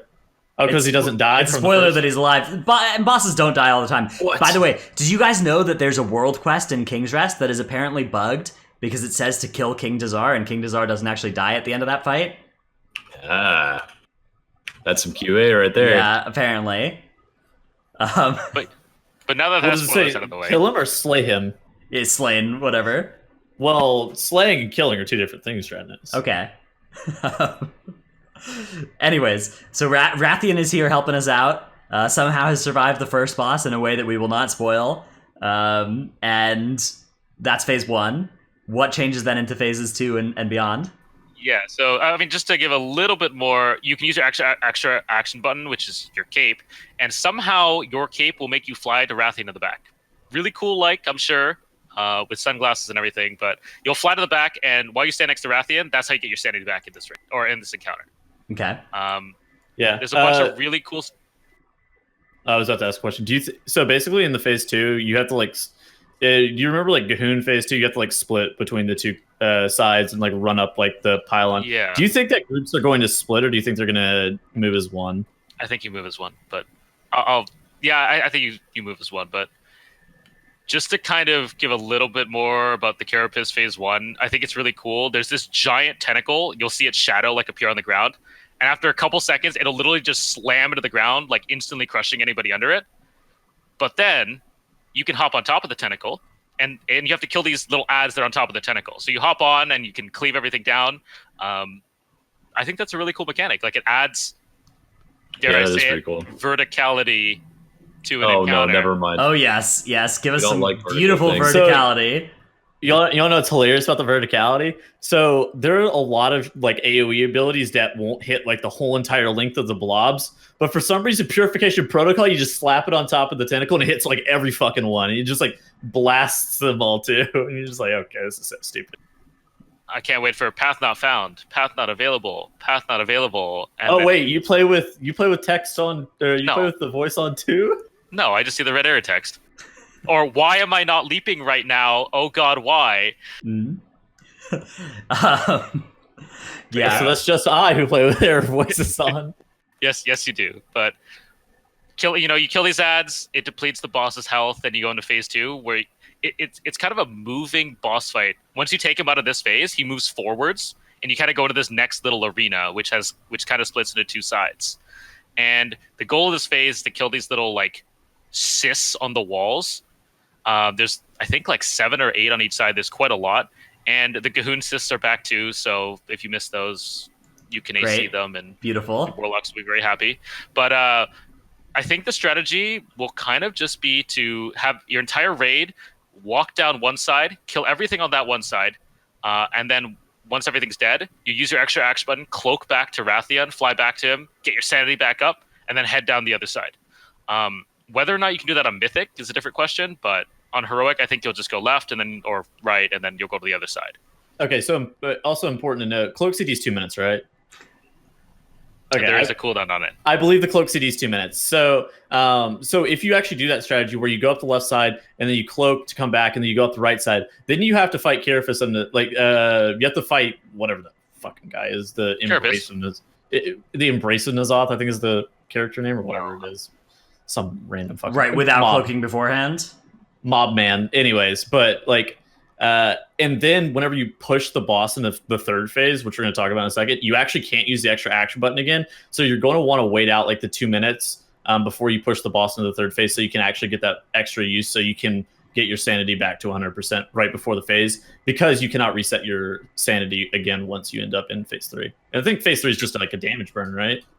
Yeah.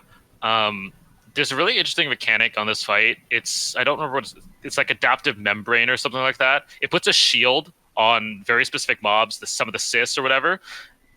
And if you break the shield, it deals the amount of shield damage back to the ad. But if you don't break the shield, all that damage is wasted.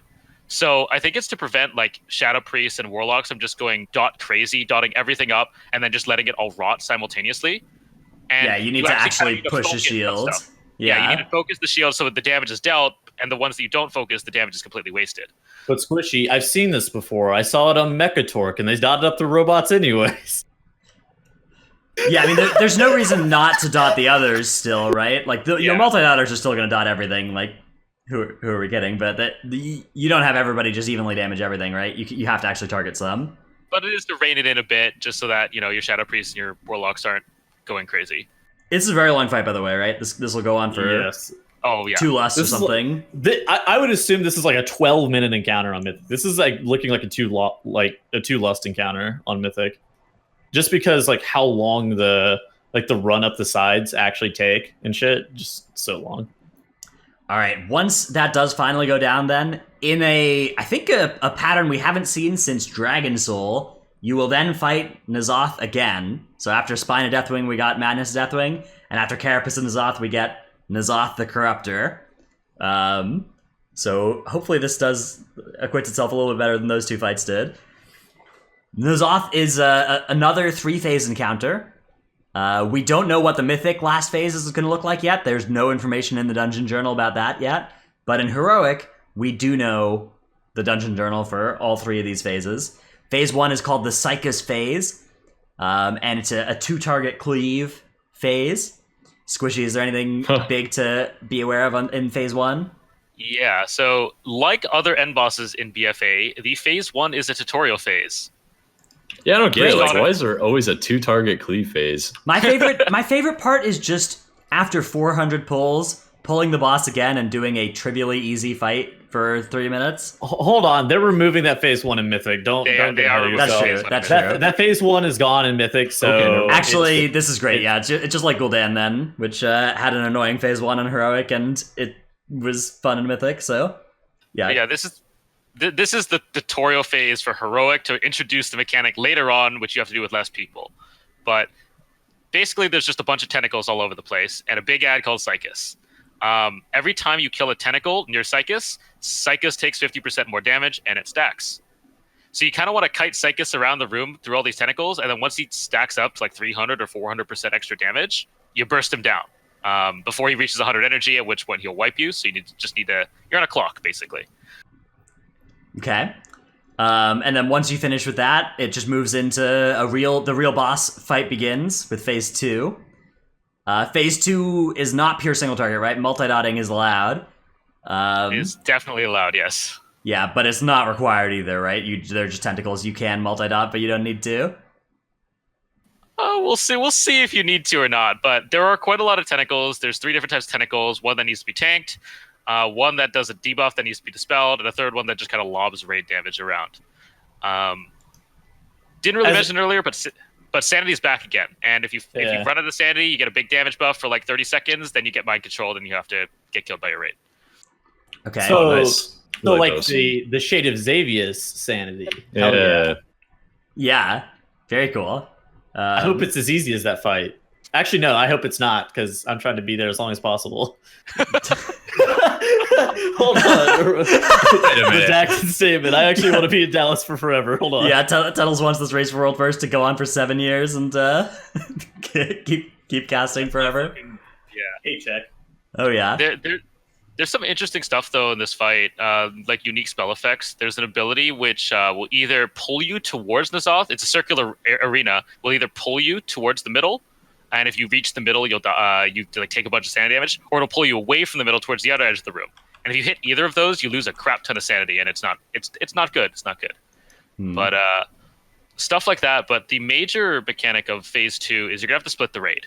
I guess not expectingly, but you have to do the Psychus phase with half your raid. He has the exact same amount of health, and that means you're gonna have to be really optimal about who you're sending and when to make sure that you send both, 2-target cleave classes and burst classes in order to burst down Psychus in time. Because if he reaches 100 energy, you wipe. That's why people are. That's why warriors are seen as like super good this tier, is because they have arms specifically has some of the best 2-target cleave, and you like arms, fire mage, demon hunter, they all look super valuable. Frost Death Knight, freakishly good for this fight. So. Right. Two target cleave and 2-target execute are both massive arm strengths and tested on this fight. And it's not like they're close enough together that you can actually arms execute them. You don't need your havoc or your havoc cast from your destruction warlocks to be able to do it, right? Yep. All right. On Heroic, just last thing about that phase, on Heroic, you can't send the same people twice. So there's 2 phases. You need to split into 2. Both groups need to do those phases. So you need to make sure to plan accordingly. So one group isn't, killing Psychus with 20 seconds left, and the other group is failing their run. And then what is next on the N'Zoth fight? A bit of a question mark. Yeah. There are no publicly available videos for Phase 3 of N'Zoth testing.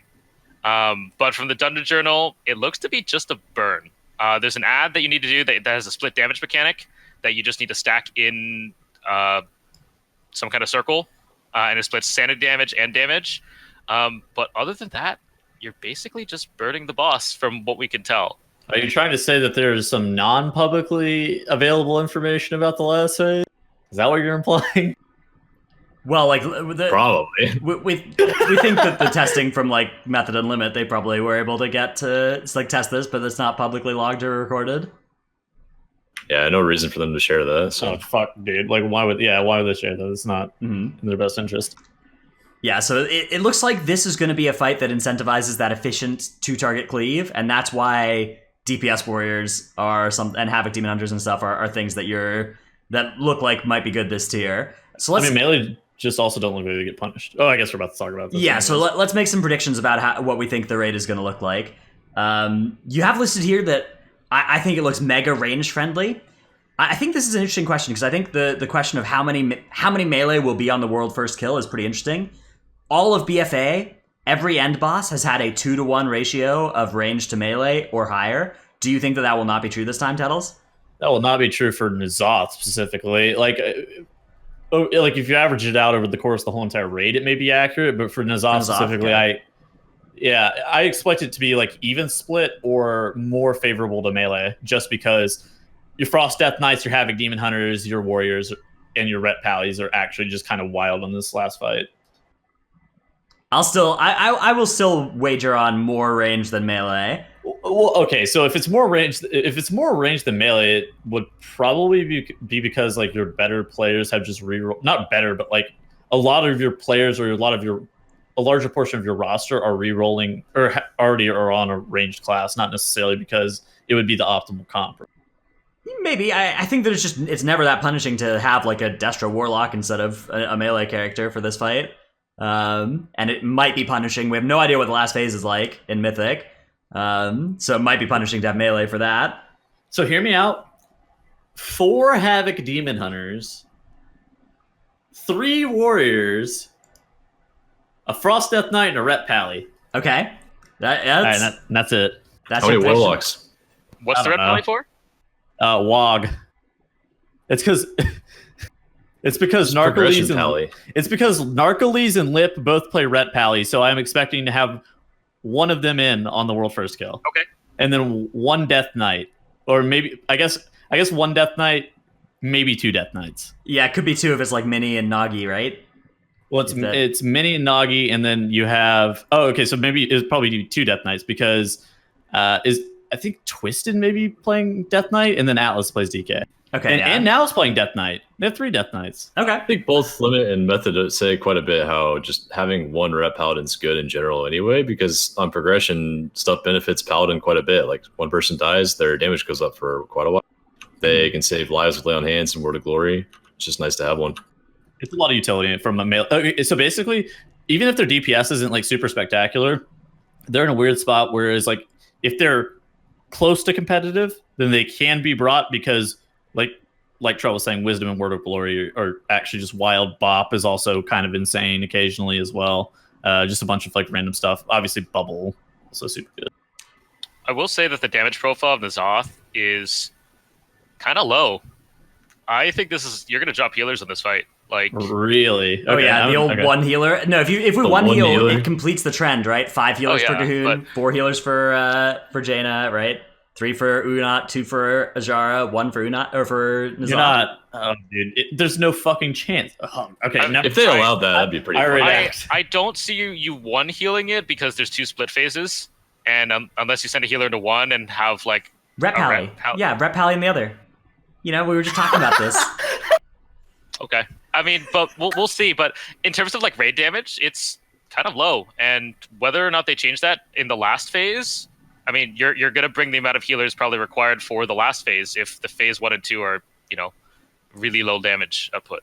Yeah. I mean, if BFA has proven anything, it's always better to chop healers and commit to the burn than it is to commit to the more healer, very safe strategy. And with that will conclude our preview of Heroic Ny'alotha. Next week, we'll be back for some more world first predictions and stuff for Mythic and everything. So if you're interested in more Ny'alotha content, and then again, the 2 weeks after that are probably not going to see our show. We do, however, have a brief question and answer segment that we will get to now. So we're going to answer some questions that we've been getting, not just about Ny'alotha, mostly just about the patch. Some frequently asked questions even. So if you're interested in hearing some of these, stick around. We've got, how many horrific visions can I do each week? Is a question I get asked all the time. Tettles, what do you think a reasonable number of horrific vision entries to obtain per week is? Well, until you hit the cap, right? Yeah, but the question is, how many coalescing visions do you get to let you run horrific visions each week, right? Enough to get was it 4 runs, 4 or 5 runs? Yeah. So the greater assault is 1 entry. The 2 lesser assaults is another entry and a little bit over. If you do your 7 daily lesser visions, that's also a little bit less than 1 entry.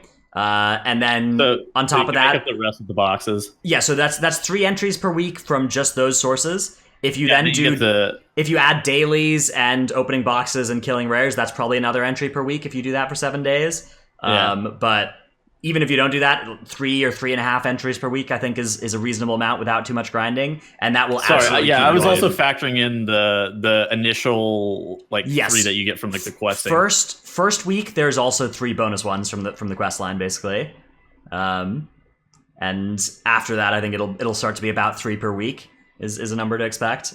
Yeah, I'm doing 3 per week on my mains and maybe 2 on alts. We'll see. Yeah, 2 is just if you just do greater assault and lesser assaults, then you're more than 2 per week already. You're getting 2.1 per week. And that'll take an hour over the entire week. Assaults don't take that long. You just go to the event to event to event, and you're done. Mm-hmm. All right, Tettles, would you like to read this next question on the list here? Yes. Fuck, marry, or kill. Island Expeditions, 30k honor for Blood of the Enemy, or Toldagor. Trell, can you start us off with this one? Man, I don't want to marry any of those. I would kill Toldagor, though, 100%. Yeah, kill Toldagor is the easiest thing ever, and then you're just deciding between the other 2. I think I'd marry the Island Expeditions, because the 30k honor for Blood of the Enemy can be the hit it and quit it kind of deal, right? You get the one-time lay, and then you're like, I'm out of there. I don't want to be eternally damned to farming Blood of the Enemy, but I'm definitely down to be slaved away at Island Expeditions. Yeah, Tettles has spent long nights with Island Expeditions. For instance, last night he and Island Expeditions have My brain is absolutely fried, dude. I literally had an 80 fucking Island Expedition session that went all through the night before showing up here. Mm. It's like you've had a kid with Island Expeditions and it's just ruining your sleep schedule. And No, I married it. I didn't fuck. All right. Next up, I'm still a bit like that. Next question comes from Dippin' Dots in chat. How is Might preparing mentally for when they lose to a guild named Pop-Tart Corn Dog at Squishei? We have a scapegoat prepared, and it's Tettles being an officer for this tier. Tettles is an officer? Yeah, I can't believe you allowed Tettles to be an officer. Question marks. So the thing that's changed from last year is obviously that Tettles has become an officer. So we have a scapegoat prepared in case things go wrong, and we'll blame everything on him. Okay, and if things do go wrong, I have prepared not only a very good speech, but we're actually going to formally rename the guild to Might, but instead the M is lowercase and the G will be uppercase. Yes, please do that. Oh my god, that is incredible. What's Parse Culture? Poetry Club. Pop-Tart Corn Dog gonna rename after this tier? We have some ideas. We have some ideas. Yeah, we'll rename probably first tier Shadowlands. Some ideas are Pickle Cupcake. That one's on the list. I've heard Dratnos' guild. It's just simple as that. I hear that you get fan club. I hear that you get a lot of applicants on for Pop-Tart Corn Dog that imply that they enjoy Dratnos' content, and then they get the the insta slap down because they don't want no Dratnos fans in their guild. 1 out of 4 officers, that's me, likes that, and 3 out of 4 officers immediately reject that app before I can see it. Yeah. Good. All right. And on that note, I think that is going to be where we end this week's show. Next week, of course, we will be back, and then the weeks after that, we'll be away. But for now, that's all for us on Titanforge Podcast. Thanks again to Squishei for joining us this week, and check out all of his content on wowhead.com, where he maintains all the stuff there. And yeah.